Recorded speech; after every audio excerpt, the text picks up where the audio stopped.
Pues hola, ¿qué tal, compañeras? Bienvenidas, muy buenas tardes. El día de hoy es nuestra última sesión de la primera línea sobre los estudios filosóficos sobre corporalidades y subjetividades.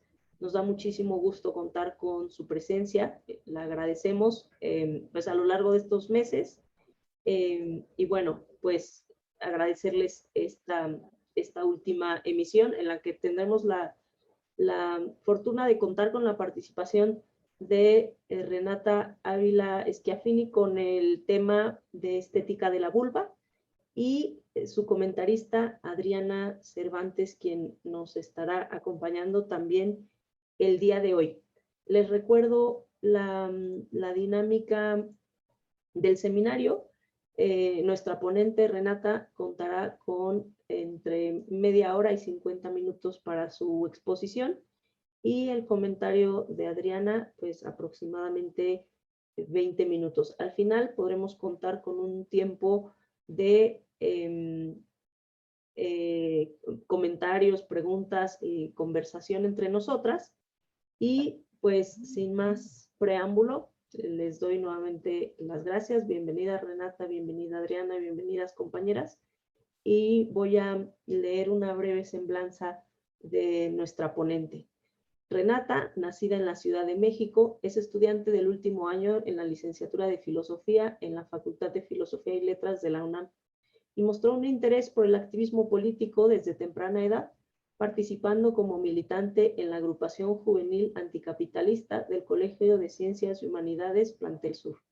Como estudiante de la Facultad de Filosofía y Letras, ha participado en diversas movilizaciones y se ha organizado en colectivas feministas conformadas por estudiantes. También ha realizado trabajo en conjunto dentro del Círculo de Mujeres Investigadoras. Ha publicado artículos de divulgación filosófica en medios digitales como Red Mexicana de Movimientos Sociales y Filosofía en Red, que es una organización independiente con presencia en 13 países, y en esta última también participa como editora de imágenes y videos para redes sociales. Ha impartido cursos a distancia sobre ética y teoría del conocimiento en la plataforma CU, dirigido a estudiantes de educación media superior que buscan ingresar a la universidad. Colabora en la colectiva de mujeres Pulque Filosófico, donde participa como vocera y analista de los comunicados del EZLN en el seminario periódico Femenario Zapatista y como colaboradora con cápsulas informativas en el podcast Fem Canábica. Actualmente se encuentra realizando la tesis de licenciatura en filosofía y es productora, directora y conductora de un podcast de divulgación feminista y filosófica llamado Filosofía en Pequeñas Dosis, al cual también las invitamos a seguir. Pues muchas gracias y bienvenida, Renata, te escuchamos. Muchas gracias por tu presentación, Montserrat, y bienvenidas a todas. Bueno, primero quería explicarles un poco por qué se llama Estética de la Vulva. Le puse así porque es un modo corto del título original que se llama Representaciones patriarcales de la vulva y cosificación de los cuerpos femeninos en Occidente, la moda de la cirugía genital cosmética. Y bueno, básicamente ahorita estaba así leyendo mi trabajo y aquí hago una pequeña introducción, pero a ustedes prefiero contarles cómo voy a dividir la ponencia en tres partes y que son en tres temas centrales. Y bueno, el primero es la importancia de nombrar las vulvas. No se nombra, no existe, y por qué vulva y no vagina, Perdón que te como, interrumpa tantito, Renata. como Se está cortando un comúnmente poco. se le llama. ¿Cuál es, por ejemplo, la raíz etimológica? Y bueno, básicamente, ¿por qué es importante nombrarlas? ¿Por qué es importante reconocerlas? Déjenme apagar. Perfecto. Sí, o no, creo que fui yo. Disculpa, se No sé.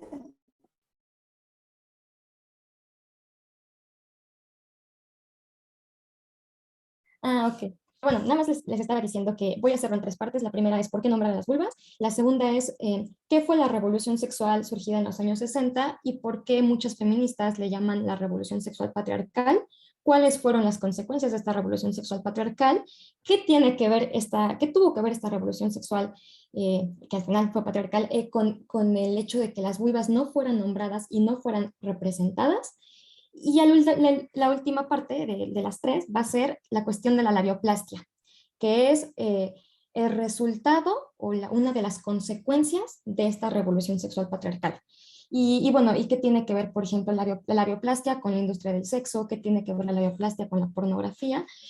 Bueno, ¿y por qué esto nos debería preocupar, no? Y ahora sí, bueno, la variabilidad del concepto y la representación de las vulvas ha generado mitos en torno a ella que podemos identificar en la actualidad en fenómenos como el que ahorita les menciono. Esto es resultado de que, como les decía, las vulvas han sido históricamente condenadas a su negación. Y esto se ha dado de diferentes modos. Uno puede ser al reducirlas, como ausencia de pene. Otro ha sido al moralizarlas, que es cuando le dotan de una significación buena o mala. A veces, bueno, casi siempre ha sido mala, como el pecado, como fuente de la tentación, como etcétera. Incluso tiene que ver pues con la misma represión y satanización de la sexualidad femenina. Y esto que les digo de divinizarlas también acaba negando a las vulvas, porque y aquí podemos identificarlo, por ejemplo, en el fenómeno de la Virgen María, ¿no? Cuando las vulvas se divinizan, o más bien las vulvas se divinizan cuando solamente las vemos como bueno, es que en esta cuestión cristiana, la vía para que nuevos humanos salgan de ahí, que son hijos de Dios, ¿no? Entonces, al reducirlas a ausencia de pene, al moralizarlas, dotarles de una categoría buena o mala, y al divinizarlas, lo que estamos haciendo es negar a las vulvas. Y bueno, esto, como les decía, viene de una tradición ideológica falocéntrica que ha sido pensada desde los hombres y desde sus cuerpos. Y bueno, los hombres, sus cuerpos y sus intereses, más bien. Y bueno, lo que hicieron fue, hablo de las vulvas de las mujeres, porque lo que hizo esta tradición ideológica fue reducir a las mujeres a su sexo como un modo de perpetuar su relación de dominio. Y bueno, esto también lo podemos ver, por ejemplo, en esta cuestión de la religión, ¿no? De que las mujeres solo somos madres, es un modo de reducir el destino de las mujeres a su condición sexual, cosa que no le ha pasado a los hombres, ¿no? Entonces, bueno, parte de mi interés por hacer este trabajo es que en los años recientes hay una sexualización constante, cada vez más mediática, cada vez más visible, incluso para niños y para niñas. Hay una sexualización del sexo femenino de las mujeres en las sociedades occidentales, pero aún así la vulva sigue siendo desconocida, incluso sigue siendo muy mal nombrada. De hecho, esto se los cuento, ahorita está muy de moda una serie que se llama Sex Education y me parece muy curioso que hasta ahorita, debido al boom que ha tenido esta serie en Netflix, están llamándole vulva, así como en un sentido coloquial y popular, y no vagina, que ha sido como erróneamente le hemos nombrado a la vulva, ¿no? Entonces, bueno, en parte es esto, y que justo la industria de la pornografía se ha apoderado de la imagen de la vulva y ha generado en torno a ella, pues mitos, por ejemplo, esto que tiene que ser un órgano delicado, pequeño, rosado, etcétera, ¿no? Y que esto ha llevado a mujeres a mutilar sus propios cuerpos. Otra de los intereses que tuve, no solamente para hacer este trabajo de decir por qué es importante nombrar las vulvas, es pues porque yo incluso llegué a considerar realizarme la labioplastia en mi época de más joven, pero justamente creo que es importante que veamos cuál es la raíz de estos deseos, que son deseos construidos, como el deseo de mutilar tus labios, y cuál es la raíz y cuáles son las consecuencias de la banalización de este tipo de prácticas. Entonces, bueno, al tiempo que se hipersexualiza a niñas cada vez más jóvenes, no solo en la pornografía, sino en industrias de todo tipo, en los medios de comunicación y en la publicidad, también se espera que las mujeres adultas luzcan para siempre como niñas en lo referente a sus genitales. Porque este nuevo constructo que está muy de moda de cómo tiene que lucir una vulva es una versión infantilizada de las vulvas adultas, con los labios completamente internos, sin vello, etcétera, ¿no? Y entonces este canon estético se convirtió pues en la norma. Y es como esta cuestión de la depilación, ¿no? Antes era, no era, sí era parte de un canon, pero no era tan obligatorio como lo es hoy. Ahora, si tú decides no depilarte, es raro, eso es lo anormal, ¿no? Y bueno, A pesar de tener fuertes condicionamientos estéticos y evidentemente morales, la vulva no se menciona abiertamente en las sociedades occidentales. Se buscan todo tipo de adjetivos coloquiales, eufemismos, diminutivos, etc. Pero aquí existe otra cuestión. A pesar de que la vulva no se nombra, me refiero así como en un sentido, pues como les digo, en las sociedades occidentales, al mismo tiempo los eufemismos que se dicen de la vulva o en lo referente al sexo femenino son eh, más ofensivos que los que son referentes al pene. Por ejemplo, concha, panocha, coño o pucha, que son de algunas de las más famosas en México, son tan ofensivas como los insultos. Entonces no se nombra la vulva, pero también es ofensivo nombrar algún eufemismo. Entonces lo que hemos hecho es llamarle vagina. ¿Y qué es la vagina? Esto lo aclaro más adelante en el trabajo, pero se los aclaro a ustedes desde el inicio. La vagina es el conducto fibroelástico que conecta el útero con la vulva, con el exterior.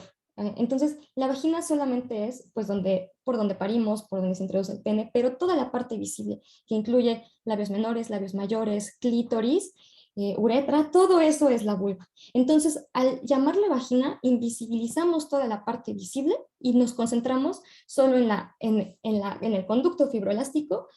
Y esto podrá parecer, si lo vemos en un sentido muy ingenuo, pues no sé, podrá parecer gratuito que se reduzca la vulva a eso, pero como les digo, tiene una tradición ideológica patriarcal donde se reduce a la vagina porque es la que recibe, como les digo, la penetración y con la religión, pues porque es por donde se tienen los hijos, ¿no?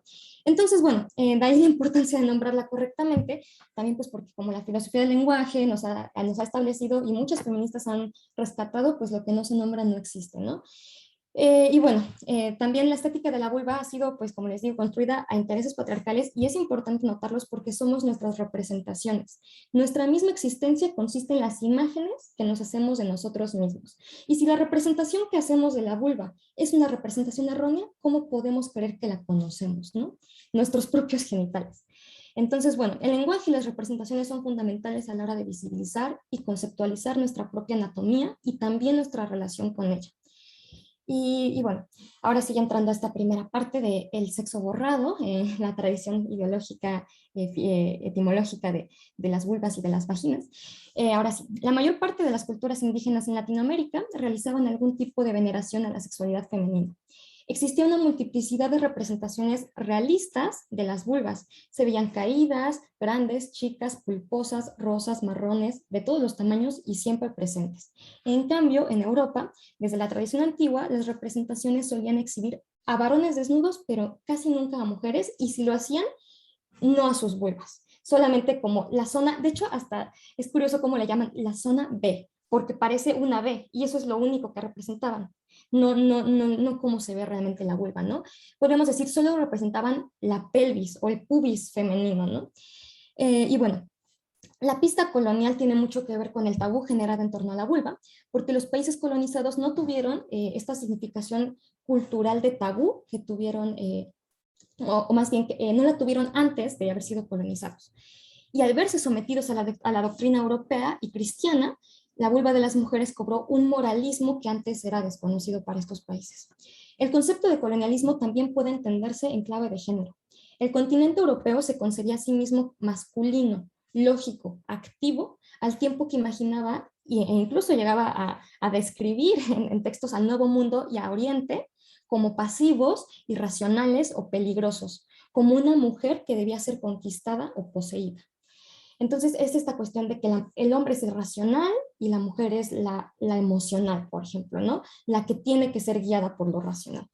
Y bueno, y en parte me parece muy curioso cómo hasta la fecha España siguen diciendo que nos hicieron un favor al colonizarnos, ¿no? Hace poco una periodista me enteré que dijo algo así, ¿no? Pero bueno, se decía en la tradición europea que los genitales femeninos eran una versión atrofiada de los masculinos y esta creencia derivó en una mentira que se mantiene hasta la actualidad y que yo he leído, por ejemplo, en revistas hasta de sexualidad, que es que el clítoris es como un pene pequeño. O sea, esto es seguir viendo los genitales femeninos hasta la fecha como una versión chiquita o distinta, pero de los masculinos y siempre en relación a ello. Y es importante mencionarles esto porque esta tradición ideológica patriarcal, esto cuando a mí me parece un poco redundante así, pues cuando hablamos de feminismo, pero también creo que es importante mencionarlo, cuando el hombre es visto como la norma la mujer es visto como lo específico y como lo variable. Entonces, si el hombre y el pene son la norma, las mujeres y sus vulvas son lo variable, ¿no? Entonces, justamente, ¿y por qué es importante? Porque la mujer sigue siendo vista en relación al pene y al hombre. Y esto me recuerda pues a esta noción también cristiana, pues de que la mujer es una costilla, de que la mujer es solo una parte, y también a esta idea muy divulgada también por la tradición incluso filosófica durante siglos de que la mujer es irracional, ¿no?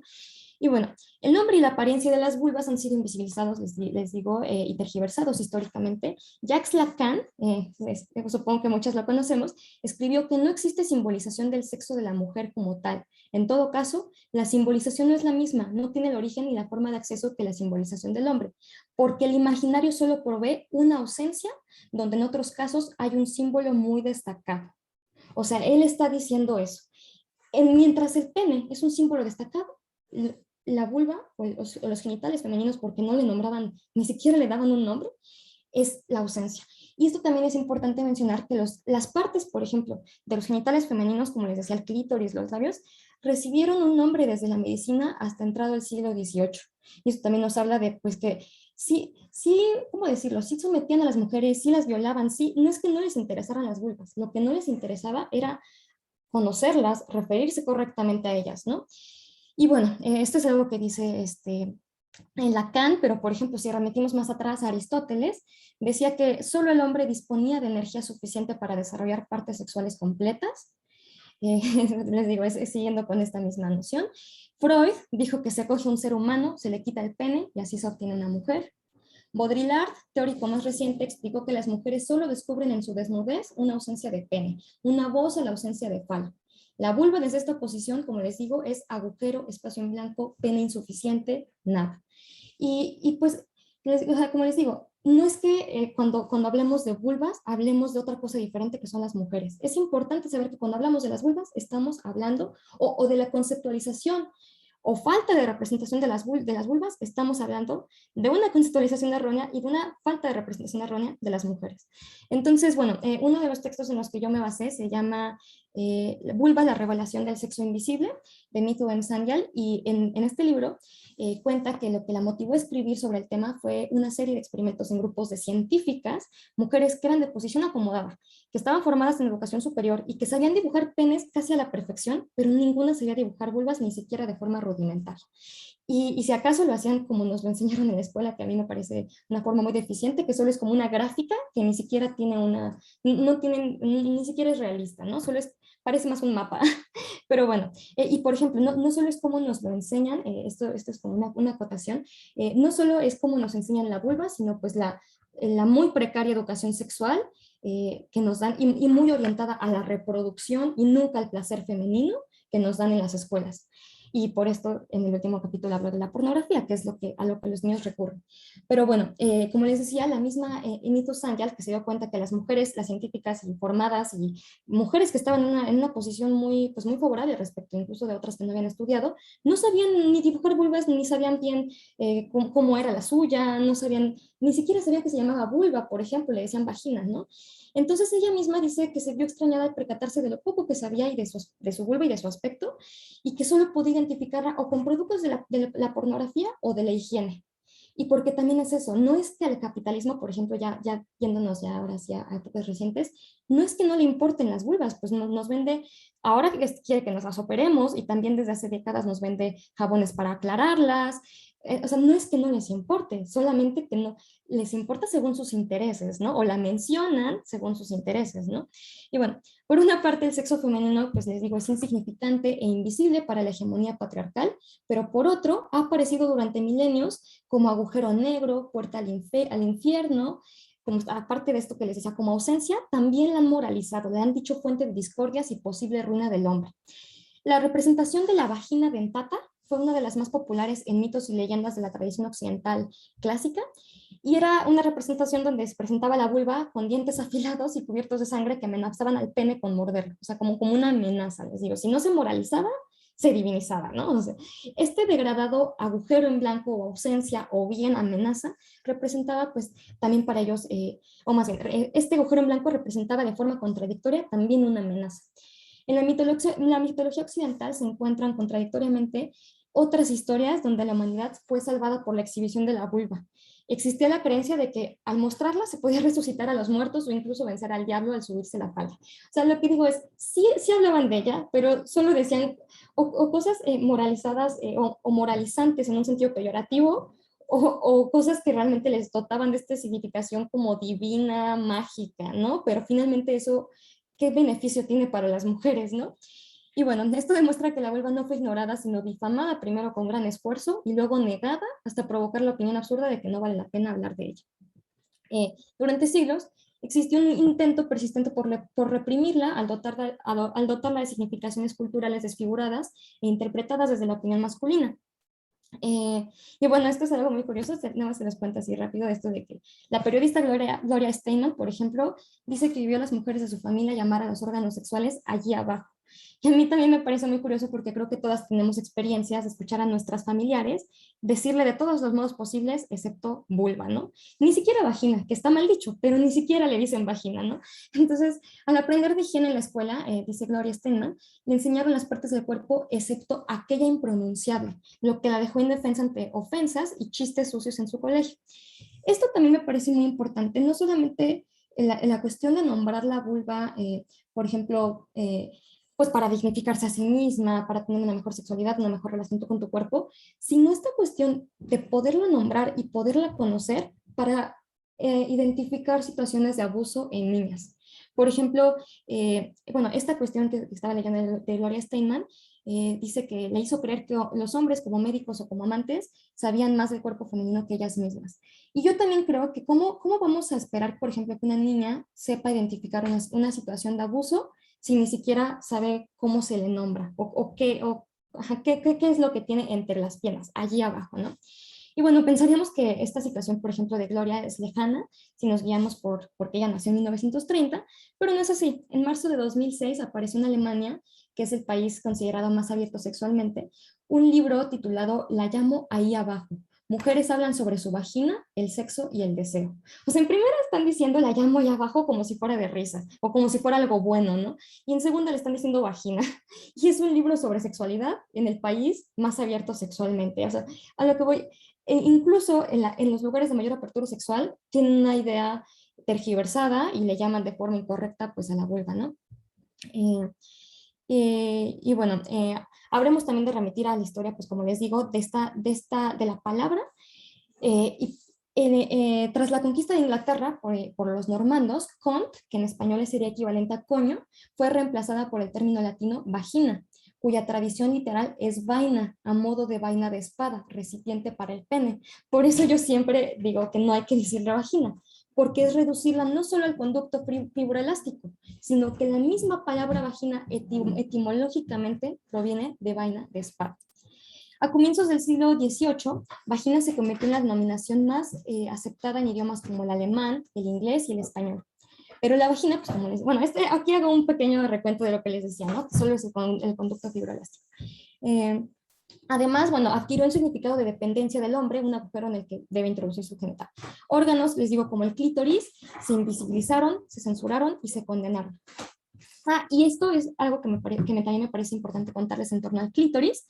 Durante un proceso de brujería en el año 1593, el testigo que estaba a cargo de un examen, y que esto también es importante mencionar que los testigos debían ser siempre hombres, y que en este caso era un hombre casado, descubrió por primera vez un clítoris y lo llamó un pequeño trozo de carne escondido en un lugar muy secreto que era indecoroso mirar. Pero como no iba a creer tal cosa, lo tuvo que mostrar a varios espectadores. Y bueno, y lo que hicieron pues fue sacrificar o asesinar a la mujer, ¿no? Entonces, pues mientras se condenaba a algunas mujeres de brujas por tener clítoris, la Inquisición confeccionaba instrumentos de tortura como la pera vaginal, que era un instrumento que rompía la vagina por adentro, o la cuna de Judas, que era una pirámide donde dejaban caer a las mujeres rompiéndolas igual desde la vulva. Entonces, como les digo, no es que no tuviera ningún interés. Su interés era en lastimarlas, su interés era, como les digo, en moralizarlas o en condenar a las mujeres por descubrir que tenían clítoris, ¿no? Antes de que en el siglo XVII los médicos redujeran el genital femenino a la vagina, no hubo mayor precisión en el término. Las obras ginecológicas usaban eufemismos como sinus pudoris, que significa cueva de la vergüenza. Y eso lo decían los médicos. Vulva era empleada facultativamente para hablar de la vagina, el útero o todo el conjunto, o sea, podía referirse a cualquiera de todas las partes. El interés de los investigadores estaba solo en la matriz, puesto que la iglesia opinaba que los órganos genitales femeninos solo servían, como les digo, para la reproducción. De modo que la ignorancia en torno a la vulva llevó a afirmaciones como que el himen tenía la función de evitar que el pene penetrara al útero. Por ejemplo, eso fue de las primeras creencias, que el himen, según, nunca se rompía y que protegía a la vagina del pene, pero después, por ejemplo, este mito de la virginidad femenina, de que el himen se rompe y que en muchos países tiene consecuencias muy violentas, como el hecho de que le piden a la mujer que muestre la cama manchada de sangre, todo esto viene pues de esta tergiversación e ignorancia respecto de las propias vulvas. Y esto lo digo porque, por ejemplo, hay muchas formas en las que el himen puede romperse que no es una relación sexual, ¿no? Y bueno, eh, como les digo, las expresiones acerca de los órganos sexuales deben ser interpretadas como declaraciones sobre la totalidad del sexo. Claudius Galenus, médico romano, mejor conocido como Galeno, y que fue una figura de mega autoridad en el terreno de la anatomía hasta el Renacimiento, dijo que así como la humanidad es es la más perfecta de las especies animales, el hombre es más perfecto que la mujer. Entonces, la desventaja femenina de ser imperfectas y mutiladas para Galeno, según esto, era armonizada por la ventaja innata que era su disposición a someterse y a servir. Si esto era lo que querían los médicos, que eran los más objetivos respecto de los cuerpos, pues imagínense lo que opinaban los políticos incluso los filósofos, ¿no? Galeno, de hecho, se basó en Aristóteles para explicar la superioridad masculina basándose en la temperatura corporal interna, que si los hombres tenían mayor temperatura, se suponía que eso era muestra de su, de su superioridad, ¿no? Eh, eh, uh, y bueno, Pseudo Alberto Magno creyó que durante el acto sexual la mujer debilitaba al hombre al quitarle este calor que les digo mediante el semen caliente. Y además creían que si en el nacimiento la que nacía, la que se originaba era una niña, esto era porque ciertos factores habían impedido la fijación del cuerpo, por lo que la mujer no es un ser humano completo, sino un nacimiento fallido. Galeno no creyó que las mujeres fueran amenazas, pero sí las veía lisiadas, inhumanas, porque solo el sexo masculino podía volver sus genitales hacia afuera y los femeninos permanecían al interior del cuerpo. Esto es lo que les digo, ya sé que lo he repetido, pero hablar de las vulvas es hablar de las mujeres, porque para ellos la prueba de que las mujeres eran inferiores era que sus genitales eran interiores. O sea, esa era su prueba. El sexo femenino fue concebido durante siglos como equivalente idéntico también al del hombre, no en el valor, sino en su forma, solo que pensaban que era un pene hacia adentro. Eso también fue una de las tergiversaciones absurdas, ¿no? Y que también seguían viendo a las mujeres en relación a los hombres, ¿no? Durante siglos se creyó en la medicina que la vagina era un pene hacia adentro. Y de hecho que tenía forma de bellota. El sucesor de Berzelius en su cátedra de anatomía, se llamaba Prospero Borgarucci, relacionaba la fisonomía inferior de las mujeres con su psicología, que también era poco valiosa. Y bueno, aquí tengo varias citas de filósofos y de médicos siendo misóginos. Pero bueno, siguiendo con esto, ya igual les he mencionado varios. Ya en el siglo XVIII los ovarios eran descritos en relación al hombre como un conducto espermático femenino. El discurso occidental no se basaba en la dualidad de los sexos, sino en la unicidad, como les digo. Si el sexo masculino se fija, se construye el femenino solo como parte o como posición o como una referencia de pero la unicidad, lo unívoco ¿cómo decirlo? La unidad y la unicidad y lo unívoco es el sexo masculino, ¿no?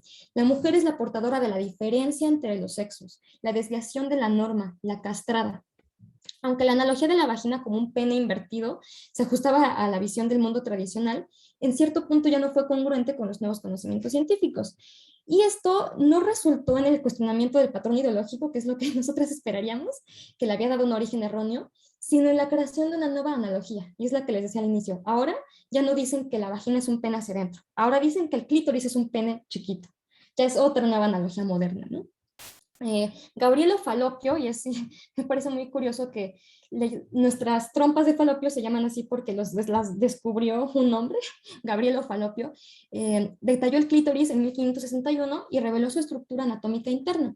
Contradijo a Galeno en ciertas cosas, pero estuvo de acuerdo en la comparación entre el clítoris y el pene. Y bueno, que el órgano más importante del placer femenino, que es el clítoris, haya sido ignorado hasta ahora, nos muestra que el intento artificial de ver al genital masculino como la versión, al genital femenino como la versión reducida del masculino, impidió por siglos una versión realista de los sexos y de nuestras relaciones, digo, con el cuerpo y de la misma sexualidad femenina, ¿no? Y que podemos ver en fenómenos actuales como que en la fecha, bueno, actualmente en estudios recientes, se sabe que las mujeres, hay muchas mujeres, un porcentaje grande de mujeres que creen que son anorgásmicas o mujeres que tienen su primer orgasmo después de los 30 o de los 40 años, siendo que no tiene, no se compara a la experiencia sexual masculina, ¿no? El sexo está orientado al placer masculino y tiene que ver con toda esta tradición biológica milenaria. Y bueno, aunque en la actualidad se ha puesto de moda la recuperación de los genitales propios y el body positive, etcétera, aún no hemos aprendido ni a nombrarla correctamente ni a conocerla del todo. Por eso me da gusto que estas series como Sex Education ya estén empezando a hablarlo de forma ya masiva, ¿no? En una serie de Netflix.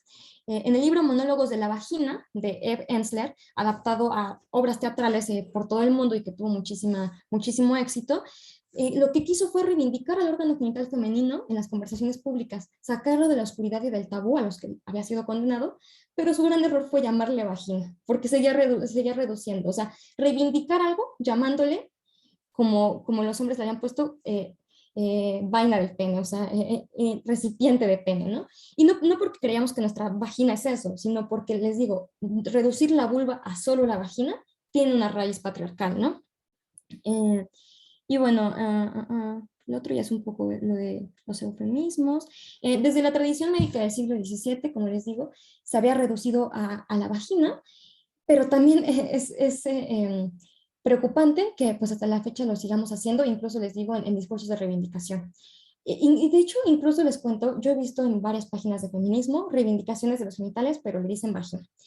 Aunque Harriet Lerner había publicado desde 1970 en una revista médica un ensayo muy completo sobre la denominación equivocada de los genitales femeninos y sus consecuencias en la vida de las mujeres, este artículo fue recibido con un silencio tenaz. Solo hubo solicitudes para reimprimirlo, me parece que solo hubo 2 solicitudes y sus colegas continuaron diciéndole vagina a la vulva. La reducción de la vulva a la vagina se debe a que la vagina es la que garantiza, les digo, la reproducción, la que da placer al varón heterosexual, porque ni siquiera la vagina es tan prioritaria en una relación entre 2 mujeres, y decirle pues vagina al conjunto de los órganos es reducir el placer masculino en relaciones como el clítoris, y bueno, esta es la importancia de nombrar las vulvas. Ahora sí, ya pasando a la cuestión de la labioplastia, que tuvo su raíz no solo en esta tradición ideológica que tergiversó las vulvas, sino también en la pornografía, y la pornografía antes que eso en la revolución sexual patriarcal.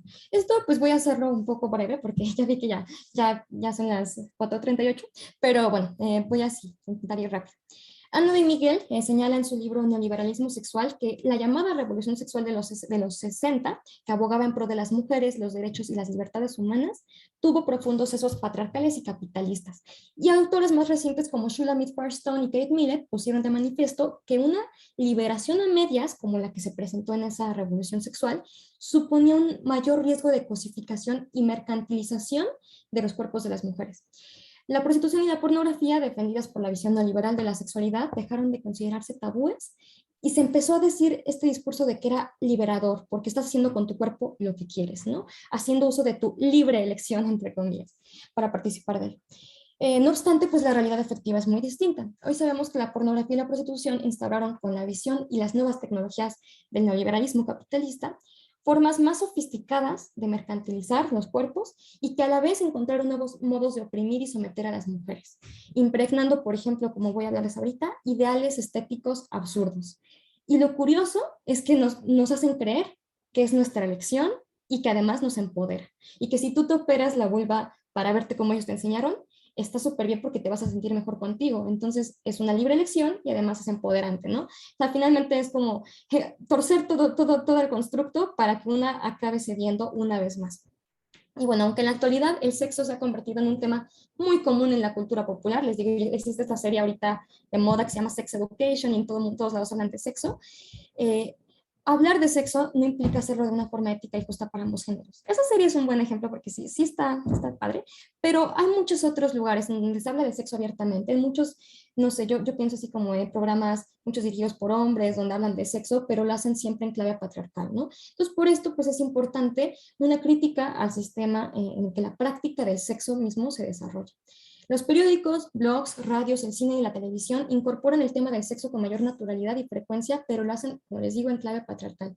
Y este sexo patriarcal que le conviene mucho a industrias como la cosmética y como la industria de la pornografía y que ahora está tomando formas más modernas como OnlyFans y mediáticas virtuales, bueno, este sexo patriarcal avanza de forma decidida y sistemática. Amplían cada vez más sus mercados, como les digo, y utilizan herramientas cada vez más masivas y poderosas, se insertan en el imaginario colectivo y en la vida de los menores a través del Internet. Y bueno, la sexualidad ha estado durante milenios ligada a la reproducción, como les decía, y a la heterosexualidad, pero también y principalmente ha reproducido relaciones desiguales entre hombres y mujeres. Bueno, lo otro es esto de que el sexo está orientado al placer masculino. Y bueno, esto tiene que ver, por ejemplo, con con las prácticas tanto de la pornografía como con las de la prostitución. Es una mentira que las mujeres participen libremente de ello si las mismas prácticas sexuales han sido planteadas por hombres desde un inicio, ¿no? Y bueno, los hombres definieron muchas de las, como les digo, de las prácticas sexuales de acuerdo con sus intereses y también establecieron instituciones con esta revolución sexual patriarcal para garantizar tanto la permanencia como la variedad de sus parejas sexuales. Por un lado, una esposa para toda la vida mediante el matrimonio monogámico, aunque esta monogamia solo aplicaba en el caso de las mujeres porque ellos podían tener acceso a más. Y por otro lado, pues precisamente este acceso a otras mujeres a través de las industrias como la prostitución.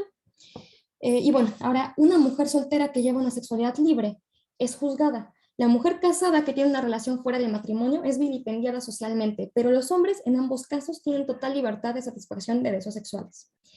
Para tolerar social y legalmente la promiscuidad masculina, las mujeres tuvieron que ser divididas en dos grupos, las destinadas al matrimonio, las mujeres santas, las puras, las castas, que son obligadas a renegar y a reprimir su sexualidad, y las mujeres públicas, destinadas a satisfacer el deseo de variedad sexual de los hombres. Y bueno, esto es una cuestión así justo que tiene que ver con la prostitución, pero básicamente desde los años 60 las feministas opusieron a la prostitución, a los sistemas de culto a la belleza, desde una posición crítica hacia su carga patriarcal, y buscaron abolir todas las formas de dominio sobre los cuerpos de las mujeres. El feminismo luchó por desvincular la sexualidad de la reproducción y también puso de manifiesto que las mujeres estaban muy decepcionadas de las relaciones heterosexuales tradicionales. Dijeron que a menudo no disfrutaban en el sexo, no tenían orgasmos, que no se veían reflejadas en la pornografía, etc. Sin embargo, pues como les digo, a la sociedad en general, y más que a la sociedad, a las industrias y al capitalismo le parecía más atractiva la propuesta, pues esta propuesta liberal, del neoliberalismo, que presentaba opciones aparentemente liberadoras, pero que seguían reduciendo o reproduciendo la misma lógica del sistema patriarcal de siempre, ¿no? Y bueno, aquí algunos ejemplos de la industria del sexo, de los vientres de alquiler. Kate Millett, por ejemplo, ahora sí, en esta cuestión de cuáles fueron los discursos que les dijeron a las mujeres durante la revolución sexual de los 60, como, ¿cómo decirlo? Las feministas empezaron a hablar de sexo de una forma crítica, pero hubieron autores que lo que hicieron fue hablar de sexo de forma más libre, pero incluso más violenta, y lo quisieron hacer ver como liberador, o como transgresor, o como muy progre. Y uno de ellos fue Henry Miller, a quien Kate Millett, en su libro Política Sexual, criticó severamente, ya que dijo que no tenía nada de revolucionario, pero sí de novedoso. Cada vez expresaba de forma más clara el desprecio con que la mujer y su sexualidad eran tratadas para la sociedad. Henry Miller inauguró una forma de legitimar la interioridad más femenina, digo, y se creyó que esto era progresista y un modo de avance ideológico pro sexo. Esto se parece a lo que ocurrió después con Charles Bukowski. Creían que hablar de putas, entre comillas, y de sexo, pero solo para su placer y en clave patriarcal, eso era transgresor y era revolucionario. Y bueno, aunque claramente legitimará la desigualdad femenina mediante una descripción absurda de su vida sexual, ¿no? El protagonista de las novelas de Henry Miller es un depredador sexual, pero con muchas cualidades, mientras que las mujeres son seres pasivos, manipulables y cuya existencia consiste en complacer a los hombres. Henry Miller resaltaba la superioridad masculina frente a las mujeres, que son folladas, y que en el español coloquial su término muy utilizado, muy frecuentemente utilizado de forma peyorativa es cogidas. Y esto, desde esta significación, es despojarte de tu poca dignidad que tienes como mujer, como ser humano castrado, como semihumano, porque no eres hombre. Y mientras el semental que las penetra, te arranca esa dignidad. Desde este imaginario patriarcal, penetrar es dominar. Y bueno, en lo que pasó con la revolución sexual, que les digo, tomó esta cuestión patriarcal ya igual para ir apurándome, fue que se desechó a las mujeres vírgenes, a las mujeres madre, y se reivindicó a las mujeres como objetos sexuales, cuya misión solo es resaltar la superioridad masculina y complacer a los hombres. Y bueno, pasó de considerarse el hombre como, o la superioridad del varón, que antes era como el guerrero y que después era como el burgués, después se encarnó también en el varón follador, ¿no? Y bueno, más allá de los motivos que llevaron a Miller a expresarse de este modo, en sus libros se ven encarnadas muchas creencias que estaban presentes en el imaginario colectivo, y peor aún, sus libros sirvieron para consolidar un nuevo discurso emergente sobre la sexualidad. La pornografía y la prostitución, que replican la imagen de las mujeres como putas y como zorras, resulta aceptable y progresista para los modelos izquierdistas, según este neoliberalismo, y transgresores, y el mismo Miller lo consideraba así, ¿no? Consideraba que todas las mujeres tienen dentro una puta, así lo decía. Y bueno, para él las mujeres eran seres inferiores y patéticos. Lo liberador de la obra de Miller es su noción del coito como un acto impersonal. Ya no es hacer el amor, ya no es procrear un hijo. El coito ahora solamente es lo impersonal, el placer. Pero lo que no dicen es que es por el placer masculino, ¿no? Eh, y bueno, la pseudoliberación sexual trajo nuevos problemas a las mujeres. Shulamit Firestone explicó que el dualismo de las relaciones heterosexuales, ya que los hombres no sienten atracción por las mujeres a las que respetan y viceversa. También por esto tuvo que hacerse como esta distinción, ¿no? Pero bueno, esta es les digo, esta es sobre la revolución sexual, yo creo que mejor ya voy a ir saltando un poco esto. Y ahora sí, la historia de la industria del sexo, por eso estaba hablando entre pornografía, prostitución, etcétera, porque la historia de la industria del sexo nos remonta a la prostitución. De hecho, recuerdo que hace 3 sesiones más o menos expuso alguien sobre prostitución, digo sobre pornografía, yo no podía dejar de pensar en prostitución porque es industria del sexo, ¿no? Y bueno, la prostitución, como les he dicho ahorita, fue una práctica sentada en bases patriarcales y es tan antigua como las mismas sociedades. Las prostitutas, como también les decía, han sido vistas como mujeres menos merecedoras de respeto y de derechos, daños colaterales que son necesarios para mantener una estabilidad social. Dijo el filósofo Mandeville que había una necesidad de sacrificar una parte de las mujeres para conservar a la otra. Bueno, aquí es un poco recuperando lo de esta cuestión de que penetrar es dominar, y lo mismo ocurre con la pornografía. Es la forma mediatizada y expuesta de la prostitución. Esta versión de la sexualidad masculina busca más la humillación femenina que el placer erótico. En la pornografía las descripciones están repletas de desprecio y asco hacia las mujeres. Las víctimas o son pintadas como víctimas de una relación sexual. Recordemos que ellas son las cogidas, las que despojan de su dignidad al ser penetradas, ¿no? Y bueno, y también eso tiene que ver con que la sexualidad femenina hasta la fecha es tan despreciada y que coloquialmente dicen que entre más cogida estás, menos digna eres, ¿no? Y bueno, la otra cuestión es que la pornografía se ha hecho omnipresente en todo el mundo a través de Internet, y la invasión al espacio es casi total y llega a edades cada vez más tempranas. Es posible encontrar en los sitios pornográficos menús de todo tipo de chicas a la carta, negras, asiáticas, rubias, flacas, jóvenes, ancianas, hay de todo tipo y de todo tipo de categorías. Y el hecho de que a las mujeres las categoricen, no sucede con los hombres, no hacen una categoría de flacos, de gordos, eso solamente lo hacen con las mujeres porque ellas siguen siendo desde esta visión del patriarcal, pues los objetos sexuales. A menudo las protagonistas son muy jóvenes, casi niñas, y los nombres de las páginas web son denigrantes en sí mismos. Guarras.com, babosas.com, muysorras.com. Se trata de humillar más que de tener una relación pues recíproca, ¿no? Y bueno, algo muy preocupante es que, como les digo, las mujeres desde jóvenes no solamente es el modo en el que hombres y mujeres tenemos que acceder a saber del sexo, porque la educación sexual en la escuela es muy deficiente y solo orientada a la reproducción, sino que también las mujeres desde jóvenes saben que sus compañeros, profesores, padres y que en general los hombres acceden muy frecuentemente a este tipo de contenidos. Entonces generan en ellas mismas el ideal de verse, y muchas veces inconscientemente, pero del ideal de verse como las actrices de la pornografía, ¿no? Si ya tenemos toda la carga mediática de Hollywood y de las actrices y de las cantantes, ahora también tenemos a las actrices porno, que ya no solo nos dicen cómo tiene que lucir nuestra cara o nuestro cuerpo con ropa, ahora también nos dicen cómo tiene que lucir nuestro cuerpo sin ropa, y nuestra vulva, y nuestro ano, porque también se ha puesto de moda, por ejemplo, el blanqueamiento de ano, ¿no? A raíz de la pornografía. En la pornografía las mujeres son cosificadas, nunca dejan de llevarse una buena dosis de humillación, como les digo. Pero el problema real es el de la imposición del modelo de la pornografía como una norma de la sexualidad, tanto en las prácticas mismas del sexo como en la estética que el cuerpo femenino debe tener según sus estándares. El modelo sexual de la pornografía es el de la prostitución, desprovisto de elección, de reciprocidad y de emociones. Ni siquiera existe atracción sexual o ni siquiera cuenta como un componente, ya que las mujeres no tienen la opción de elegir a las parejas, ¿no? Que van a someterlas, porque casi siempre son prácticas de sometimiento. El mandato no es solo desvincular el amor de la sexualidad, sino desvincular la sexualidad misma de la atracción sexual y del placer que una mujer pueda sentir. Habrá quien afirme que las mujeres que participan de ello eligen hacerlo, pero ningún sistema de dominación se mantiene sin la complicidad de los sometidos. Y es una complicidad artificial y que realmente es engañosa. Cuando las feministas de los 60 criticaron los concursos de belleza, hicieron patente también la mercantilización de los cuerpos de las mujeres, aunque sabían que sus partícipes, por ejemplo, se presentaban voluntariamente.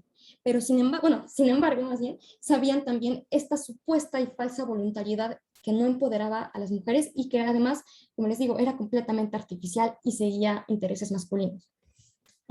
Actualmente se argumenta que toda acción es feminista si es fruto de una decisión individual y si ganas dinero, pues mejor aún, ¿no? Sin importar cuánto dinero se gana al ser partícipes de esta normativa, ganar dinero de ello no es un acto subversivo, sino una forma de legitimar la mercantilización y de oficializar la mercantilización del propio cuerpo. Bueno, aquí hago una pequeña crítica al feminismo liberal, pero lo otro es que quería centrarme en la cuestión de la vulva. Las voces críticas hacia la pornografía y la prostitución de libre elección son invalidadas bajo la acusación de conservadoras y defensoras de la censura, pero quienes afirman esto confunden la censura con el derecho a poner límites en el mercado, a resistir a la tiranía del mercado y del poder. La pornografía legitima el poder masculino sobre los cuerpos femeninos, no porque exista como tal videos sexuales, sino por el contenido que existe en la pornografía, la forma de la pornografía.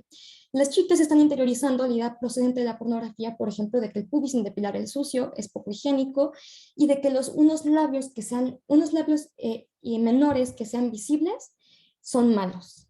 Y lo que está llevando todo esto es a la cirugía genital cosmética, que a mí me choca que se llame así, porque a mí me gusta llamarle mutilación genital de Occidente, porque, pues sí, redundante, o bueno, más bien irónicamente, mientras es muy criticado, nadie te va a decir que está de acuerdo aquí en Occidente con la mutilación genital en África, cada vez está más de moda, al mismo tiempo que criticamos la mutilación de África, se pone de moda aquí donde vivimos y en toda Europa y en toda América, la mutilación de los labios menores con fines estéticos, ¿no?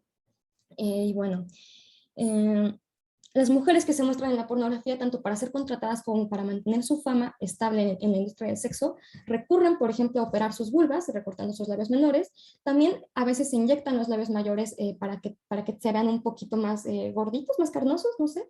Todo esto es para darle una apariencia más joven. Como les decía al inicio, mientras se hipersexualiza más a las niñas, al mismo tiempo se espera que las adultas luzcan como niñas, en sus genitales incluso.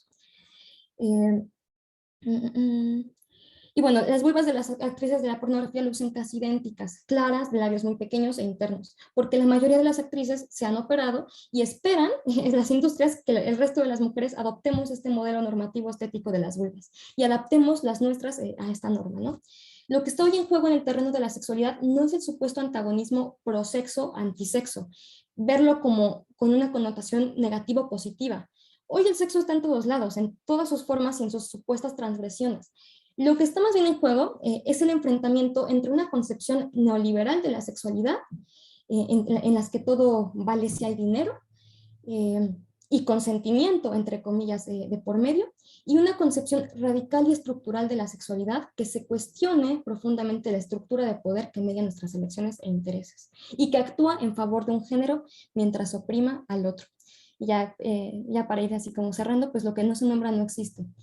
Si no hemos podido hablar de esto, de nuestras vulvas, y desde la medicina hubo siempre un sesgo patriarcal, pues más difícil es encontrarnos, conocernos y valorarnos. Eh, mm, mm, mm. Y bueno, ya lo otro nada más eran así como algunas de las cosas que me llevaron a, que me llevaron a hacer esta ponencia. Y ya no se los voy a leer, nada más así se los cuento rápido. Un ginecólogo, después de realizarme una cirugía de un quiste ovárico, a mis 19 años, hace 3 años, me propuso realizarme una labioplastia estética. Y yo, que había sido educada pues desde el modelo del internet, desde una educación sexual pues, muy deficiente en la escuela, llegué, como les digo, aunque sabía que había algo muy peligroso en eso, porque ya era feminista y ya tenía un recorrido en el activismo y lo que sea, pues hasta ese grado estaba en mí este mito, ¿no? Y pensé, si un ginecólogo me lo dice, pues es porque tengo que hacerlo. Entonces creo que hay que protegernos también a nosotras principalmente, aprender a nombrarnos, aprender a conocernos, pero también proteger a las niñas cada vez más jóvenes que se ven expuestas al internet, a las mentiras sobre sus genitales, sobre sus vulvas, a cómo deben lucir y bueno, y saber que en la industria cosmética ahorita está arrasando, pero es algo bastante peligroso y de lo que tenemos también que tener mucho cuidado, ¿no? Y pues nada, muchas gracias por todo, por su atención, por su asistencia y nada, le doy ahora sí la voz a mis compañeras. Muchísimas gracias, Renata. Muchísimas gracias por tu ponencia, pues tan cercana a todas nosotras, de muchísimo interés, obviamente. Seguramente nuestras compañeras tendrán mucho que dialogar contigo. Antes de dar paso a comentarios y preguntas, le doy la palabra a nuestra comentarista del día de hoy, que es Adriana Torres Cervantes. Ella es nacida en la Ciudad de México, feminista y estudiante de la carrera de Filosofía en la Facultad de Filosofía y Letras de la UNAM. Actualmente se encuentra escribiendo su tesis de licenciatura en la que hablará de la performatividad en los discursos de poder que se encuentran en la frontera de México y Estados Unidos de América, para lo cual elaborará un análisis en clave feminista del complejo tejido de estructuras de poder y cómo éstas se entrelazan y materializan dañando los cuerpos de las mujeres, como es el caso de Ciudad Juárez. Pues bienvenida, Adriana, muchas gracias por aceptar esta invitación. Te damos la palabra. Hola, buenas tardes a todas. Muchas gracias a Renata por invitarme a este espacio y por contar conmigo también, por tenerme la confianza y por contar conmigo para comentar tu trabajo.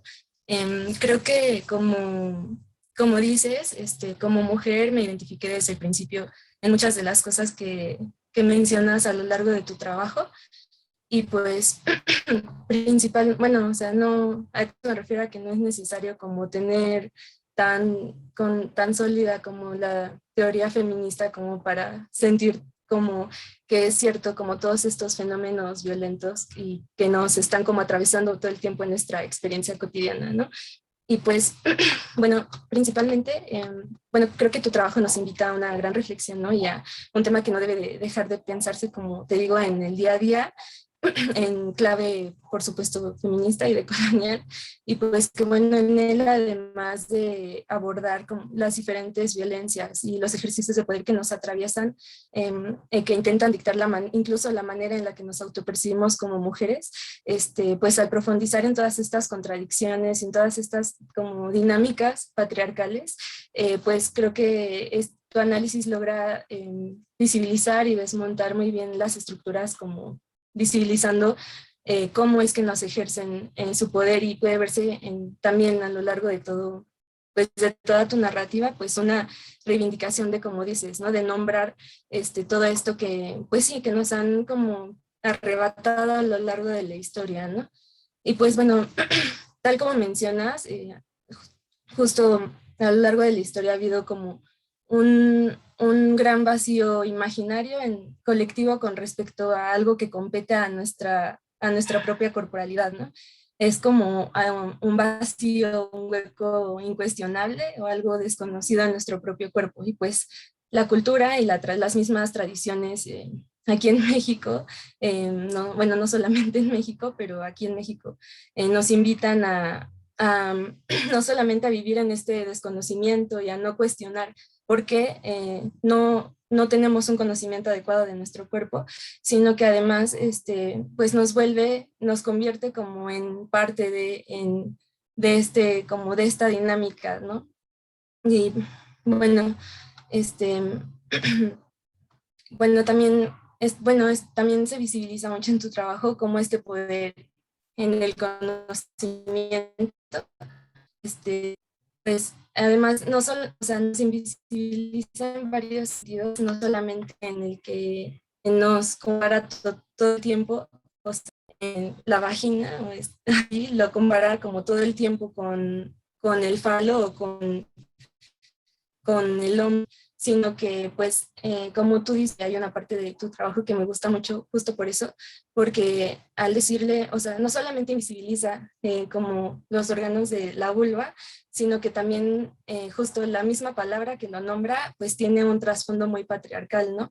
Y que justo a mí se me hizo muy fuerte leerlo, porque bueno, o sea, era algo que sí sabía, pero al ver, o sea, creo que es muy impactante ver cómo solamente el preguntarnos por el origen de una palabra, pues ya te da como que, te da mucho de por qué están, o sea, por qué las definen así, ¿no? En base a qué intereses, tanto económicos como políticos, deciden nombrar a ciertas partes de nuestro cuerpo así, ¿no? Y bueno, además de que pues este ocultamiento, pues, o sea, te digo, como puede verse muy claramente por qué motivos pues ha sido, ¿no? Como a lo largo de la historia, no solamente en el sentido de que nos invisibiliza, sino también pues en el sentido de que, pues sí, de que te digo, como nos mantiene como en una dinámica de hiperconsumo todo el tiempo en el que no nos sentimos conformes ni siquiera a nuestros propios cuerpos y no solamente porque no lo conocemos, sino porque todo el tiempo como que nos invaden imágenes de cuerpos de deseo o como construidos hegemónicamente, representaciones que no son de nosotras, o sea, que sabemos que no son cuerpos que realmente representen lo que somos nosotras, ¿no? Entonces, bueno, esa parte también creo que es muy importante. Y bueno, hay una cita que mencionas en tu texto que dice, de esta forma, toda la parte visible del genital femenino no solo se hace invisible a través del idioma, sino que también pierde un significado independiente. Es solo un agujero en el que el hombre puede introducir su genital o para continuar con la imagen, una vaina de su espada, ¿no? Y es ahí donde donde les digo que aparecen como varios sentidos de la invisibilización, no solamente como simbólicamente en el lenguaje, sino también pues se performatiza, ¿no? O sea, tiene un efecto también material en los cuerpos, ¿no? Y bueno, también hay una parte en la que hablas de Lacan y como la manera en la que dice que en el imaginario simbólico, pues las mujeres no tienen como no hay ausencia que diga como que simbolice o diga algo del imaginario femenino, ¿no? Y eso también se me hizo como muy, no sé, muy fuerte, que pues siendo como Lacan, como queriendo hablar como queriendo como hablar de lo otro del ser o como queriendo como revelar como estas relaciones que se presentan en el inconsciente y como todo esto que como dices le ha dado tantos méritos a Lacan a lo largo de la historia, pues todo eso que hizo de la significación de la escritura para salvarlo de la oralidad y como que la escritura es realmente la ausencia que revela como no sé, lo que le puede dar una verdadera legalidad al ser o que puede como de alguna manera narrarlo y hace que revela como que hay una estructura en la que el sujeto pues sí, ¿no? Se relaciona y a partir de la cual como que está inmerso en un conjunto de estructuras y de relaciones que están allí fijas y que cumplen una función, ¿no? Pero justo esto lo hace a partir como pues, de estar excluyendo como a las mujeres en un principio, entonces es como pues ya una contradicción que pues yo pensaría que pues esa minimización y negación de nosotras mismas en el inconsciente y en todo su trabajo que hace, a pesar de que pues intenta como salvarlo de otra tradición y de otro como imposición epistemológica anterior, pues lo que hace es reforzar las mismas como dinámicas, pues sí, coloniales y pues heteropatriarcales, ¿no? Y pues creo que justo todos estos mecanismos que nos envuelven en la misma, bueno, en la modernidad y de las mismas tecnologías y como dices, ¿no? O sea, que tan solo, pues que lamentablemente la pornografía es lo que tenemos como acceso desde que somos niñas y niños, como una educación sexual, pues eso es solamente, yo pienso, como un efecto justo de todo esto que dices, ¿no? O sea, toda esta invisibilización que ha habido a lo largo de la historia, ¿no? Y que pues se materializa y que justo es algo que ya no dejamos de reproducir todo el tiempo porque pues en la pornografía justamente está, como dices, ¿no? Ese imaginario. Y aunque por un lado nosotras creemos que ni siquiera nos conocemos plenamente, apenas estamos como en esa lucha de nombrarnos para salvarnos como de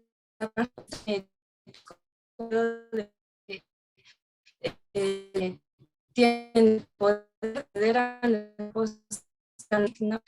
Entonces, creo que esto da mucho como de la normalización de la violencia hacia nuestros cuerpos, ¿no? Y de realizar, como dices, no solamente en el imaginario de negarnos y de todas estas injusticias epistemológicas de negarnos conocer nuestro cuerpo, sino también de tener miedo de enfrentarnos a esta situación de violencia que está todo el tiempo y que se nos muestra en la pornografía, ¿no? Y que cuando vemos, te digo, son imágenes pues construidas en las que normalmente se normaliza muchísimo la violencia hacia nuestros cuerpos y todo esto, ¿no? Y que, como dices, llega a todos los espacios y lamentablemente pues con la educación que recibimos, pues creo que sí, o sea, toda esta violencia pues es un efecto de todos estos ejercicios de control, ¿no? Que nos han ejercido y que justo cuando te lo preguntas, pues es justo, ¿no? O sea, ni siquiera como dices, no es que no había un interés en la vulva como tal, sino que, o sea, como si lo que hasta generaban prácticas de tortura enfocadas en la vulva, justo porque, o sea, ¿qué era lo que, pues, de alguna manera temían? Que era solamente, o sea, yo lo pienso así, ¿no? Como, pues, que es un órgano como enfocado solamente para el placer y así, ¿no? Y pues eso habla de cuánto nos sujetan a esta como estructura, ¿no? Como de, pues sí, a esta estructura patriarcal de desconocimiento. Y pues también me recuerda mucho a de lo que hablabas de Kate Millett, de que ella justo pues tiene un capítulo que dice, no se nace mujer, ¿no? Y justo habla de esto, ¿no? De que pues justo la manera en la que nos vivimos también es un constructo de todo este imaginario, ¿no? Y pues también se romantiza por un lado porque no se quiere que de alguna manera nosotras nos cuestionemos este lugar en el que estamos, ¿no? También se nos hace creer que tenemos como ciertos privilegios de decidir, como privilegios económicos y políticos, pero pues son solamente, pues sí, como tú dices, un engaño que nos quiere vender la idea de que tenemos cierto poder, pero justo es a través de mirarnos a nosotras mismas también como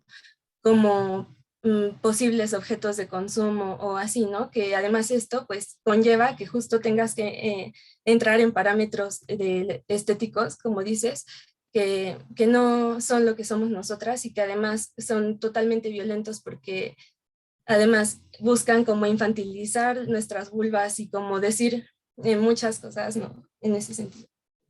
Y pues bueno, también creo que es un tema muy importante, o sea, creo que es algo como de lo que debemos, más bien, perdón, como volver todo el tiempo, ¿no? No solamente como este peso de las palabras y como este efecto performativo que tienen en nuestra cuerpa, sino hacer una crítica de en qué medida esas representaciones tienen un sentido siempre heredado por el hombre y pues intentar romper con eso como justo lo haces, ¿no? A través del análisis. Y pues justo también creo que es muy importante cuestionar todo el tiempo el poder médico y bueno, como otras instancias de poder, como la ciencia misma, que siempre están, como dices, como queriendo como decidir o determinar la manera en la que nos vivimos, ¿no? Y ver cómo este poder está relacionado con otras instancias, ¿no? Que nos llenan como de propagandas y como de toda esta idea como hiperconsumista y sin que, o sea, que sí justo nos venden como toda esta idea sin tan solo valorar el riesgo que implica para nuestra salud y todo esto, ¿no? Como dices, o sea, cuando buscas vulva o en Google lo primero que te aparece son como operaciones del antes y el después y pues eso a mí también me pareció muy preocupante de que lo primero que te aparece es que puedes cambiarla y además vendiéndote puras mentiras de que es para que vas a tener mayor placer sexual, pero obviamente está enfocado al placer masculino, de que te vas a sentir más cómoda contigo misma y así, pues justo creo que tu ensayo nos invita mucho a reflexionar también a partir pues de ese deseo que como dices nos internalizan desde que somos niñas lamentablemente y que realmente pues cuestionarlo nos puede abrir muchas otras posibilidades, ¿no? De pues por qué realmente desearía como entrar en este como parámetro de belleza o lo que sea, ¿no?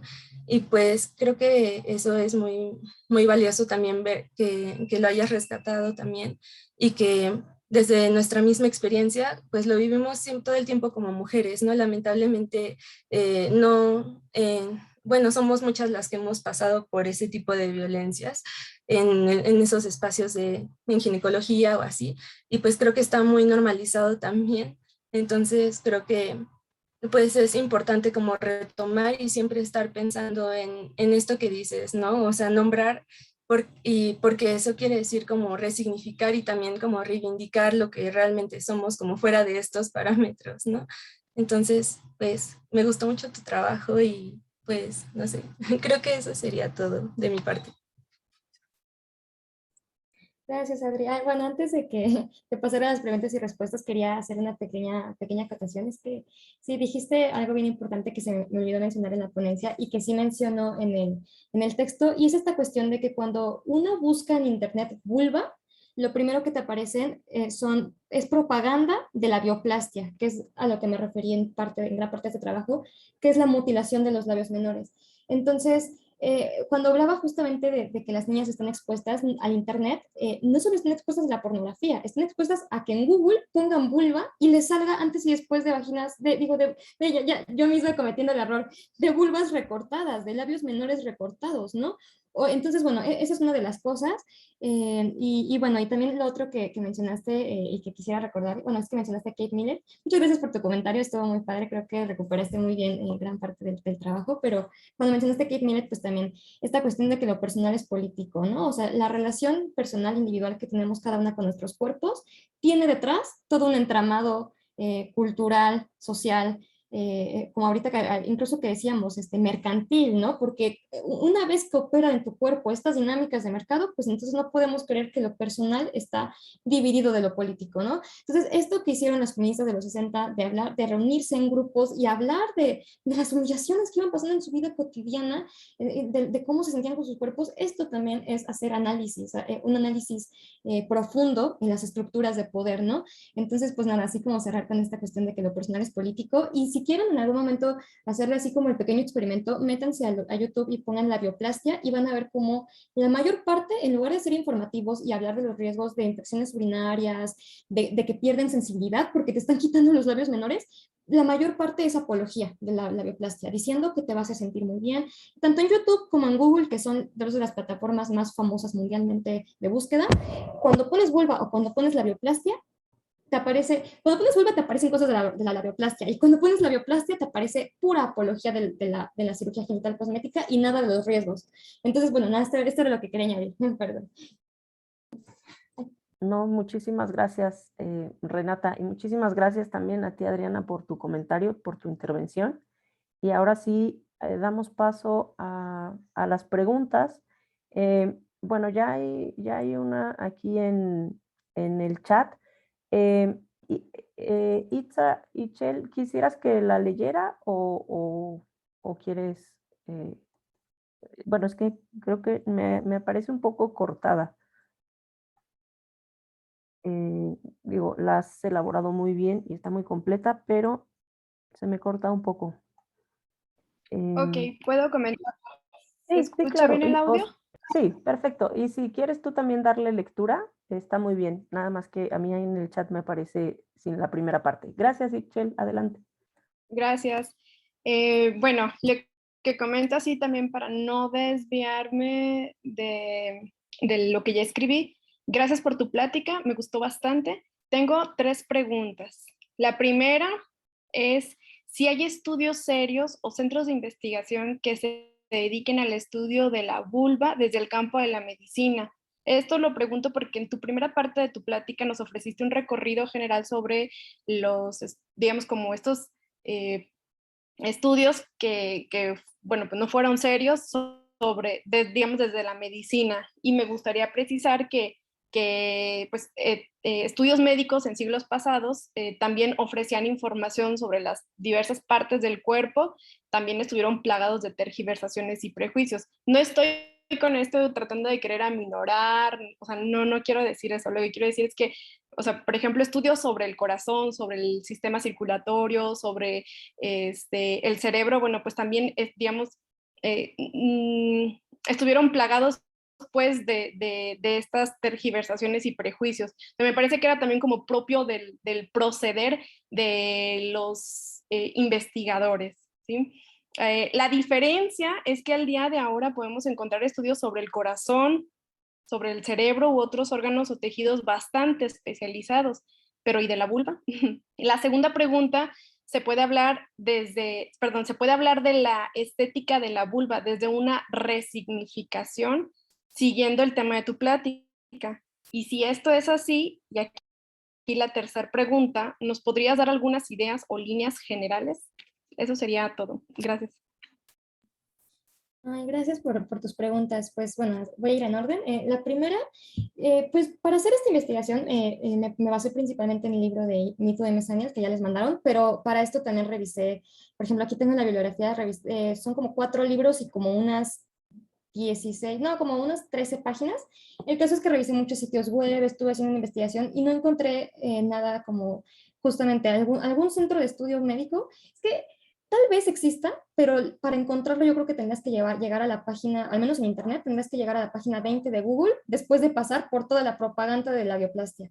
O sea, si existe, está completamente, al menos yo no lo encontré en toda la investigación que hice. Y por ejemplo, lo que sí encontré fueron intentos de visibilización de la vulva en clave, bueno, de forma errónea. Por ejemplo, hay un artista, de hecho lo mencioné en el trabajo, ahorita no recuerdo en qué página, pero un artista que hizo un muro donde es escultor y esculpió, me parece que 500 vulvas más realistas, o sea, con diferentes tamaños de labios, etcétera, en un intento de reivindicar la apariencia de las vulvas y la diferencia y la variación de las vulvas. Lo malo es que le puso The Great Wall of Vagina, el gran muro de las vaginas. Entonces, como es un poco lo que pasó como con esta, la de los monólogos de la vagina. Se ha intentado reivindicar, pero siempre le dicen vagina. Esto es desde el arte. Desde la medicina yo no he encontrado, y la verdad dudaría muchísimo que existan, dado que, bueno, sí, como dices, ¿no? Ahorita en la exposición les mencioné ejemplos de otros siglos, pero lo mencioné pues precisamente como para decir que eso fue el precedente de cosas actuales como la labioplastia, que es una cosa cosmética, pero también otras cosas médicas que son aberrantes como la episiotomía. Hasta hace pocos años se seguía realizando en México, los médicos se realizaban episiotomías, que es cortar de la vagina al ano a las mujeres cuando tienen un parto para sacar al bebé, y esto hasta por la OMS está dicho que es, o sea, está dicho que es un riesgo y eso es mutilación genital. Entonces, yo dudaría muchísimo que desde la medicina exista un centro de estudios sobre la vulva, y así como dices, ¿no? Podemos encontrar estudios sobre el corazón, el cerebro y otros órganos, pero de esto no vamos a encontrar, y si encontramos, yo la verdad te digo, estuve investigando, no encontré nada, pero yo creo que si encontráramos, tendría uno que otro error como esto de estas reivindicaciones de The Great Wall of Vagina. Y bueno, y también justamente creo que la labioplastia es un ejemplo, pero la episiotomía es otro, y así podemos encontrar como otros ejemplos de cómo la medicina, de esta tradición larguísima, pues sí, de tergiversaciones, no solo se tenía pues sí como una ignorancia generalizada de todos los órganos y eran como de forma indiferente entre los sexos, sino que sí era en clave patriarcal, y sí era de un modo en que a los hombres les conviniera. De hecho, así, igual así para responder esta pregunta, he realizado otro trabajo hace un par de semestres de cómo precisamente con la Casa de Brujas a las mujeres les relegaron de la medicina y de los saberes médicos. Entonces, yo dudaría muchísimo que exista algo de un centro especializado de la vulva. Y bueno, con eso contesto la pregunta. La siguiente, si se puede hablar de la estética desde una resignificación, yo creo que eso es lo que tenemos que precisamente intentar desde el feminismo, ¿no? O sea, no, como decía ahorita Adri, no solamente aprender a nombrarlas, sino ver que todo el entramado que tiene, eh, desde el nombrar hasta el conocer, hasta el resignificar tu relación con ella, ¿no? O sea, creo que, no sé, un modo de resignificación, pues sí sería en clave feminista, por ejemplo, dejando de ver únicamente a la vagina como centro de placer y empezando a conocer o a valorar, por ejemplo, más el clítoris, ¿no? Y esto me recuerda a textos que he leído en torno a este tema, como de la revolución clitoriana, que es, bueno, pues si los hombres durante siglos y redujeron la vulva al conducto, a la vagina, que es el que recibe la penetración, pues nosotras entonces hay que no reducirlo todo al clítoris, pero sí hay que darle importancia a nuestro centro de placer, a lo que, y que realmente que tiene miles de terminaciones nerviosas y que es una cosa impresionante. Por ejemplo, el hecho de que el clítoris, o sea, tiene una parte visible, pero por dentro tiene ¿cómo le llaman? Vean, hasta la ignorancia, hasta yo soy ignorante en este tema y eso que lo he estudiado, pero o sea, lo que me refiero es que es muy largo, tiene como dos piernitas así largas de más de 10 centímetros. Y por ejemplo, el orgasmo vaginal es un mito. Entonces, ahora, más recientemente se sabe que todos los orgasmos son clitorianos, porque cuando una tiene un orgasmo vía penetración es porque el clítoris también llega hasta adentro, porque es interno, también es muy grande el clítoris. Y todo esto no se ha estudiado. Y también esto creo que tiene que ver con la pregunta anterior, porque también no creo que haya un centro de estudios sobre la vulva, porque otro de los errores que hasta la fecha hay, se cree, o hasta hace 5 años se creía que el squirt o la eyaculación femenina era orina. Entonces, todo este tipo de cosas que hasta la fecha, o sea, lo de que el clítoris es un pene pequeño, de que si esto es orina o no, o sea, sigue habiendo como un debate sobre si esto es orina o no, o sea, no hay ni siquiera nada claro realmente sobre las vulvas. Creo que nosotros como feministas pues hay que leer la revolución clitoriana, hay que criticar al constructo de la vulva y así construir como dices, nuestra propia significación, ¿no? Y bueno, algunas ideas o líneas generales. No sé, yo creo que mi idea sería como algo así como lo que yo hice, ¿no? Yo primero rastreé o encontré un motor en mi propia vida, que fue el ginecólogo que realmente me hizo plantearme operarme la vulva. De ahí me empecé a cuestionar no solamente, yo ya sabía que esto era riesgoso y todo, pero me empecé a pensar, ¿de dónde salió que los labios tengan que ser pequeños? Entonces ahí empecé como a investigar. Yo creo que ese tipo de cosas, tal vez encontrando nuestra propia experiencia, ya sea sexual o ya sea con nuestra relación con nuestro propio cuerpo, y buscar como elementos que podamos cuestionarnos y a partir de ahí empezar como a investigar, empezar a leer a otras mujeres, la relación de otras mujeres con sus cuerpos. Y yo sí les recomiendo mucho la revolución clitoriana porque creo que es como un manifiesto contra reducir la vulva a la vagina, ¿no? Entonces, porque justo no solo habla de clítoris, más bien habla de lo revolucionario, que es dotarle de importancia a lo que durante siglos fue negado, ¿no? Y pues bueno, yo creo que con eso contestaría las preguntas. Muchísimas gracias, Renata. Muchísimas gracias, Ixchel. ¿Más preguntas o comentarios para nuestra ponente? Tiffany, adelante.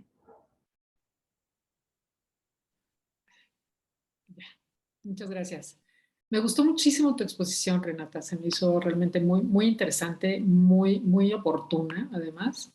Y de la importancia de encontrar el concepto o de definir el concepto o de nombrar, ¿no? Yo nada más quería hacer una pequeña aportación, porque incluso en la Biblia, en el Génesis 2:20, 2:19, donde se dice que Jehová tomó a Adán y lo llevó para que viese cómo había de llamar a todas las bestias del campo. todos los animales, ¿no? Entonces dice así, ¿no? Y lo que Adán llamó a los animales vivientes, ese es su nombre. Entonces, fíjate, Eva viene después de Adán y cuando llega Eva ya todo está nombrado, ya todo tiene nombre. Y el nombre se lo ha puesto Adán. Le ha dado Dios esa potestad a Adán de nombrar a todos los animales, ¿no? Y sigue, bueno, nombrando otras cosas. Ya había nombres de ríos, por ejemplo, y de algunas, ¿no? Que los había puesto Dios mismo. Pero después le da a Adán esa capacidad de nombrar. Entonces, cuando Eva comienza a vivir, ¿no? Cuando Eva aparece ya en la escena, ya todo ha sido nombrado. Entonces, sí será importante el tema de nombrar, ¿no? El tema de darle esa especificidad a las cosas.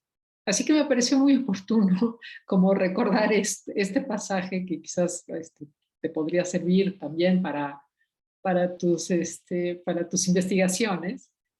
Después viene toda otra serie de temas en la Biblia, algunas yo estoy de acuerdo, otras no tanto, en cómo se interpreta el papel de la mujer en la Biblia, ¿no? Porque también ha habido mucho de político en eso, ¿no? Se ha tergiversado mucho. Pero esto sí que me parece súper importante y que creo que es muy oportuno para lo que tú estabas diciendo acerca de la importancia de nombrar, ¿no? La importancia de un nombre. ¿Qué hay en un nombre? Decía Shakespeare en la obra Romeo y Julieta, dice, reflexiona sobre esto, ¿no? Dice, ¿qué hay en un nombre? Bueno, la rosa seguiría siendo la rosa aunque se llamara de otra forma o no. Entonces es muy importante el tema del nombre. Yo creo que es una reflexión filosófica. Me parece muy, muy importante. Sobre eso yo escribí mucho por el nombre que se le da a Marina, Malinali, Malintzin, como quiera que se le llame, esta mujer que fue traductora de Cortés, hablando de la conquista, pero que definitivamente no era Malinche. Malinche era él, y a él le pusieron el nombre de Malinche por ella. Entonces, fíjate, otra historia que trae consecuencias importantes con esa confusión del nombre, confusión que fue después aprovechada precisamente para poder denigrar la figura de Malinali, ¿no? De Marina, Malinzi. Pero bueno, esa es toda otra reflexión aparte. Pero creo que es muy importante y que es muy interesante lo que has hecho de poder señalar, ¿no? La importancia de nombrar, la importancia de nombrar adecuadamente, la importancia de no tergiversar el significado a través del uso de los nombres, ¿no? Toda esa reflexión me pareció muy interesante, muy importante. Gracias por la ponencia. No, gracias por este comentario. Creo que, bueno, de hecho al inicio les dije algo, bueno, no me piqué tanto en ese tema, pero les dije algo así como que somos nuestras representaciones. Y creo que en parte, o sea, también el lenguaje también es un modo de representación, ¿no? Y como la manera en la que nos autopercibimos y concebimos es a través de representaciones.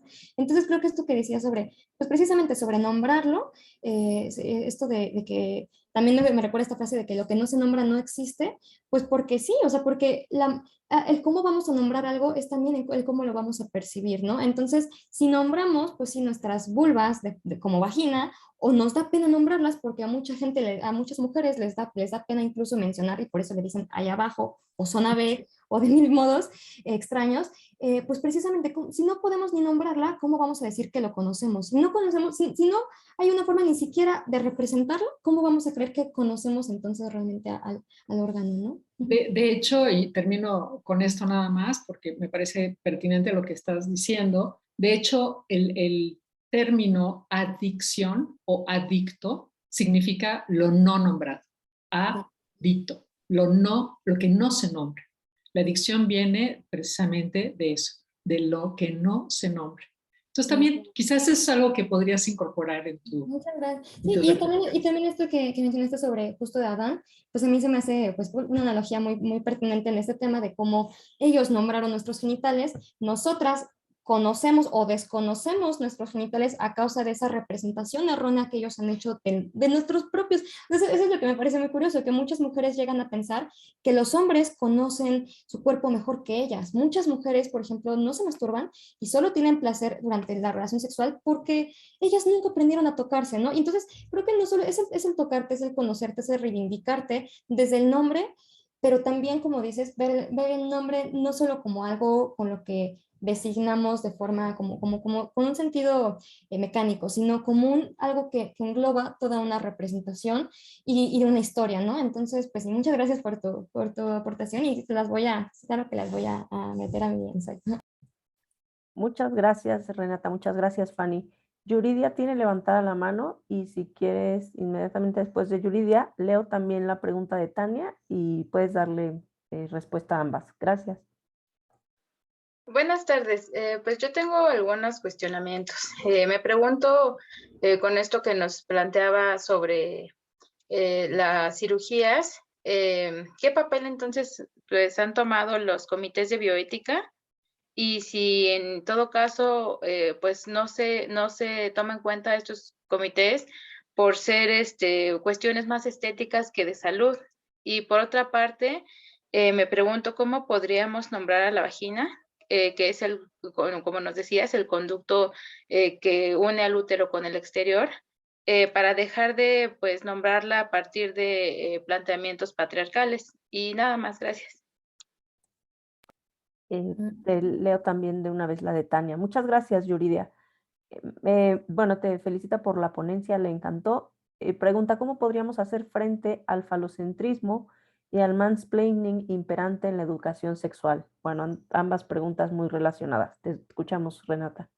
Sí, pues respecto a la primera pregunta de si tratan este tema desde los comités de bioética, yo tampoco he visto que lo traten mucho más que en la cuestión de cirugías, no solo por salud, sino de cirugías por la cuestión trans, cirugías de reasignación de sexo. Y yo creo que tiene que ver con que aún sigue en el imaginario colectivo, o sea, esto no es contra los filósofos, sino en general, creo que sigue en el imaginario colectivo la cuestión de que las cosas de mujeres, o sea, de que estos son temas de mujeres y no son parte, o sea, como les digo, no son parte de la política, no engloban también consecuencias mercantiles, sociales, políticas. Entonces creo que esto, así como, no sé, por ejemplo, un ejemplo así medio burdo, pero que a mí me gusta mucho, pues el maquillaje ha sido reducido nada más así como a la cuestión de hacerlo por admisión social, así, ¿no? O por, ¿cómo decirlo?, aprobación masculina, ¿no? Pero se ha denotado por completo, pues como la cuestión, la técnica que conlleva, la teoría del color, la costura, lo mismo siento que pasa con las mujeres costureras. Siento que algo ha pasado, por ejemplo, con la industria cosmética. Como son principalmente mujeres las que lo hacen y son, pues por motivos cosméticos, lo tratan como si no fuera un tema ético y tú dijiste bien, y como si no fuera un tema de salud. Cuando cada cirugía cosmética conlleva un riesgo de salud. Incluso, por ejemplo, la liposucción es de las que más riesgo de embolia pulmonar tienen, ¿no? Esta de la labioplastia, que fue de la que hablé, tiene como, les digo, consecuencias, infecciones de vías urinarias, porque los labios tienen una función de protección de la vulva, ¿no? Entonces, todas las cirugías, todas tienen consecuencias de salud. Lo malo es que ya está tan mercantilizado el asunto, pues como tan pintado de rosa, no sé, pues como, muy idealizado, que nos hacen, por ejemplo, las mujeres que se hacen cirugía de senos, ni siquiera les dicen a muchas de ellas que cada 10 años tienes que cambiarte el implante. Entonces creo que este tipo de cosas sí se deberían estar tocando en los comités de bioética. Yo no he visto de verdad ni uno solo en el que lo hagan y sigo varios. No he visto nunca que lo toquen, si lo han hecho no lo vi, pero sí creo que es algo que debería empezar a tocarse, no solamente por las cirugías por la reasignación de sexo por la cuestión trans, sino también las cirugías desde, no sé, yo pienso si podríamos hacer una crítica justo desde como esta línea, ¿no? Desde una línea de la corporalidad y la subjetividad, desde la ética, desde incluso así una crítica a la industria cosmética desde una posición, no sé, desde la presión política. Yo sí creo que hay mucho de qué hablar en la cuestión de la cirugía cosmética. No he visto que lo estén hablando y creo que tiene que ver con que no se sabe a nivel cultural, a nivel colectivo, que engloba todo este tipo de cosas, ¿no? Lo otro que preguntabas, ¿cómo nombrar a la vagina? Yo la verdad tampoco sé. La verdad, yo cambié, bueno, mi único cambio así como que hice en esto de nombrar, es que ahora siempre le digo vulva, yo jamás le digo vagina, pero no sé cómo ahora nombrar el conducto fibroelástico para no llamarle vagina, que viene de vaina de espada, ¿no? Eso es algo que creo que tendremos que, que ir así todas como buscando cómo le vamos a decir, y tal vez después, ya como en los próximos años, a ver si a nivel nacional o a nivel ya así como más grande podemos las mujeres decir, hay que renombrarlo porque no nos gusta la raíz etimológica que tiene, ¿no? El significado etimológico que tiene esta palabra. No conozco cómo le podríamos decir. Y a la otra pregunta de Tania, de cómo podríamos hacer frente al falocentrismo y al mansplaining en la educación sexual, pues, que sí se parece, pues también, bueno, tiene mucho que ver. En parte, bueno, primero era lo que contestaba en una pregunta hace ratito, de empezar a cuestionarnos nuestra propia vivencia y de ahí empezar a teorizar, pero también empezar a proponer nuevas representaciones. Por ejemplo, un modo de visibilizar las vulvas y que a mí se me hace mucho más pertinente que el de Great Wall of Vagina, que les digo que era una artista, en primero porque era ese artista hombre que representó muchas vulvas y en segundo porque le puso vagina, ¿no? Pero hay una página que se llama, por ejemplo, en Instagram, que se llama The Vulva Gallery, se las voy a poner aquí, thevulva.gallery, y es una página donde una ilustradora dibuja vulvas que así, bueno, muchas mujeres de todo el mundo le mandan foto de su vulva y ella las pinta y las sube. Entonces, no solamente es reivindicar que se llaman las vulvas, sino también es reivindicar que hay todo tipo de formas y de colores, es una artista la que lo está haciendo. Creo que este tipo de representación, de medios para representarnos son muy importantes. Y, por ejemplo, algo que yo intenté hacer para hacer frente a este falocentrismo y al mansplaining de la educación sexual, pues una de las cosas fue estar aquí con ustedes, atreverme a pesar de la pena venir a darles mi ponencia a ver si a alguien le podía servir. Y otra cosa que hice es que este mismo trabajo lo adapté a una serie de 3 podcasts, de uno por cada tema, lo que no se nombra no existe, la revolución sexual patriarcal y el mito de la libre elección y la bioplastia. Y precisamente adapté en 3 podcasts para subir a Spotify, para que a nivel como masivo, si una niña en algún momento busca vulva, al menos le aparezca otra cosa que no sea propaganda cosmética y le aparezca aunque sea un podcast informativo. He visto uno que otro, muy poquitos comparado con la propaganda, pero he visto uno que otro videos en YouTube hablando, por ejemplo, de los riesgos de la labioplastia. Este tipo de cosas yo creo que son hacer frente, el visibilizar, el informar, el hablar con las compañeras, el que si escuchas que alguien le dice, es que mi vagina, para la vulva, o sea, como que aunque les caigamos mal, yo este último año a todo el mundo a todos mis conocidos les estuve diciendo vulva, vulva, y ahora ya todo el mundo le dice vulva, o sea, al principio de verdad que yo caía mal porque todos decían vagina, pero ahora ya como que ya les caí, más bien yo ya les caí mal y ya se acostumbraron a cómo le digo yo, y ya todo el mundo le dice vulva, ¿no? Entonces creo que es en todos los sentidos, a nivel individual investigar, a nivel social intentar difundir esta información que has aprendido, y a nivel tus relaciones más cercanas también intentar generar una nueva percepción de la sexualidad, ¿no?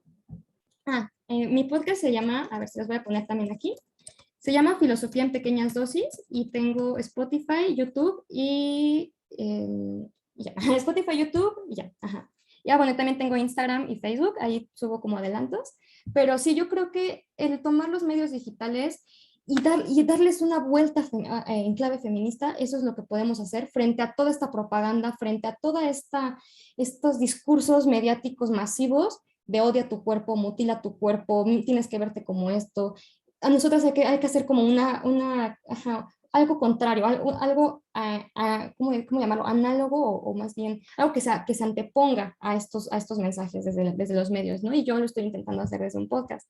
Pero creo que todas podemos intentar encontrar, por ejemplo, a mí me gusta hablar, a mí me gusta escribir, yo hago mi podcast. Esta chica que le gusta pintar hizo de Vulva Gallery y ahora pinta vulvas. Creo que cada una puede también encontrar un modo específico de reivindicar y de resignificar esto.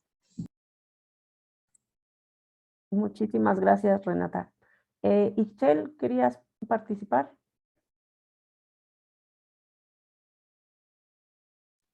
Puede hacer un momento. Quiero hacer un comentario porque sí me gustaría hacer alguna precisión sobre la pregunta que lanzó Yuridia de la Cruz. A ver, los comités hospitalarios de bioética, y bueno, lo comento porque es el tema al que me he dedicado en los últimos años. Los comités en las instituciones públicas trabajan temas que no necesariamente se van a ajustar a los temas de las instituciones privadas.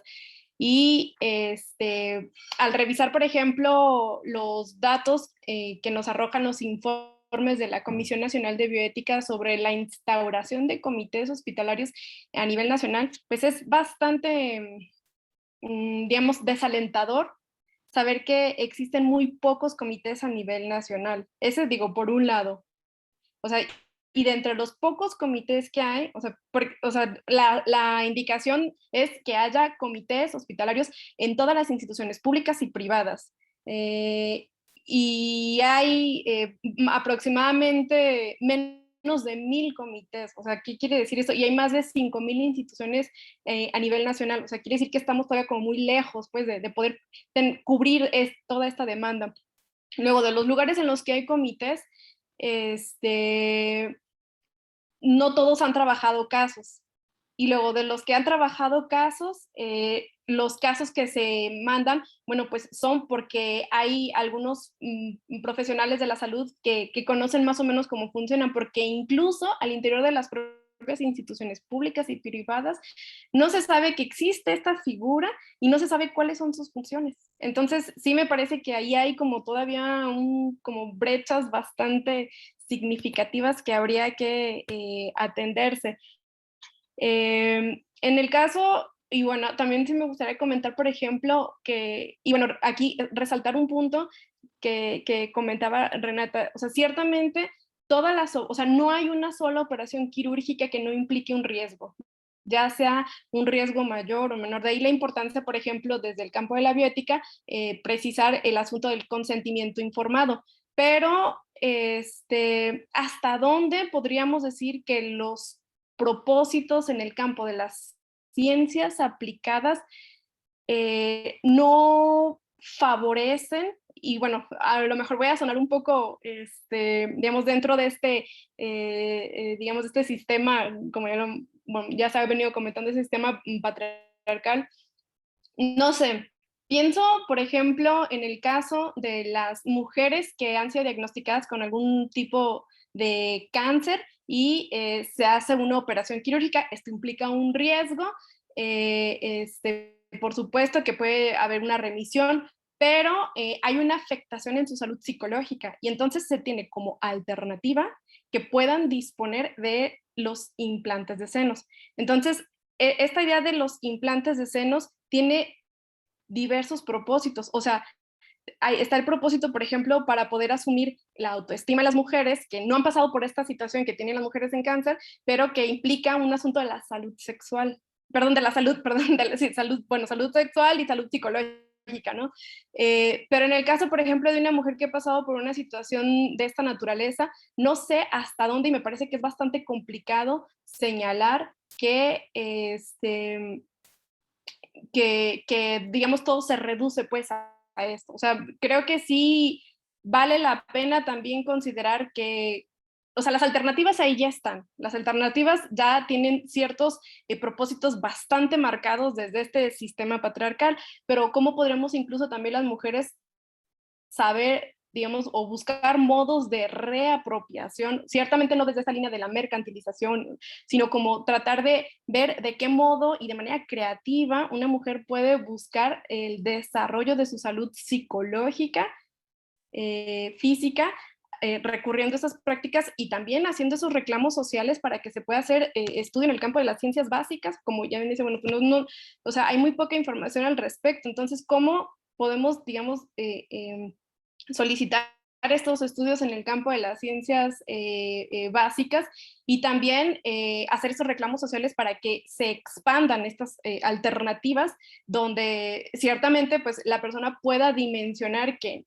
no son las únicas, sino que podrían comenzar a construirse más alternativas para que las mujeres puedan disponer de modificaciones en su cuerpo. ¿Por qué no? Me parece que también pueden ser válidas. O sea, una modificación en tu cuerpo implica también una toma de decisión, o sea, también incluso como buscar esta forma de construir tu propia identidad personal.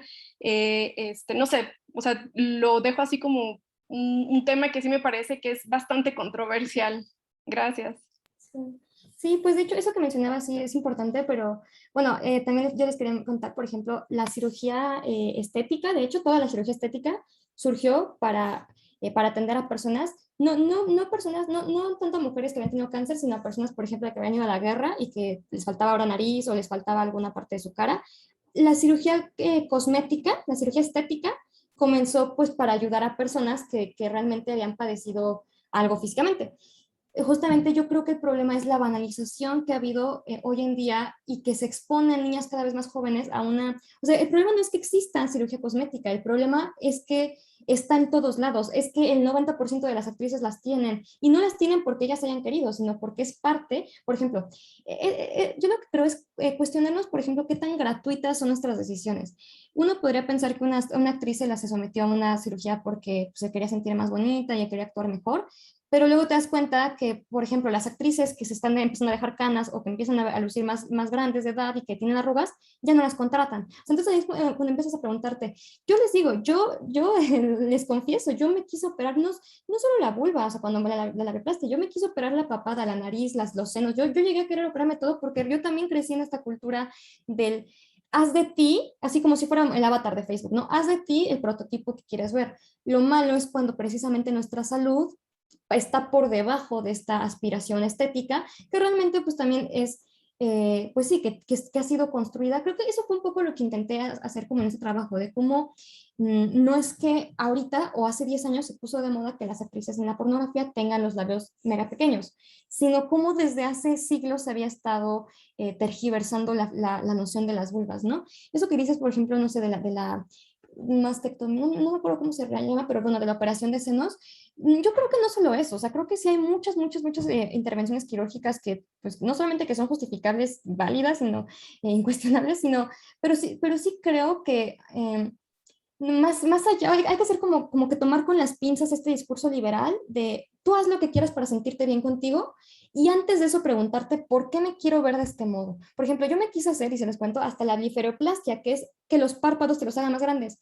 ¿Por qué? Porque quería tener, yo no lo sabía, lo supe hasta mucho después, pues porque quería tener los ojos más grandes porque en el occidente los ojos grandes son más bonitos. O sea, todo esto viene de una cuestión de racismo, de sexismo, la mayoría de nuestros propios deseos, y se los digo, les digo, o sea, como alguien que deseo cambiar mucho de su apariencia, ¿no? Entonces creo que, pues una vez que alguien se somete, nadie tiene ni por qué llegar a cuestionarlo ni a faltarle el respeto, pero sí también hay que ser bastante críticas con de dónde vienen nuestros deseos y nuestras aspiraciones por lucir de este cierto modo, de un cierto modo en específico, y quién ha construido estas normas de cómo tenemos que lucir. Porque no, o sea, ahora les hablé de cómo la vulva se construyó, bueno, se conceptualizó y se representó en relación al pene, pero también, pues, no sé, por ejemplo, las mujeres negras, cómo fueron, en un sentido estético, recluidas de la belleza, y las mujeres blancas, la nariz fina, los rasgos estéticos occidentales fueron lo bello, y por ejemplo, ahorita con la cuestión Kardashian, con el fenómeno Kardashian-Jenner, las Kardashian, se están poniendo de moda unas caderas y unos traseros que las mujeres negras han dicho, eso es como parodiar los cuerpos de las mujeres negras, pero haciéndolos, pero poniéndolo en un cuerpo blanco. O sea, creo que hay también que escuchar como este tipo de voces, o sea, no sé, como les digo, yo no estoy aquí para decirles no se operen, simplemente para decirles, si se van a operar, cuestiónense todos los motivos por los que lo están pensando, porque tal vez al haberlo cuestionado ya no quieran, tal vez ya no quieran.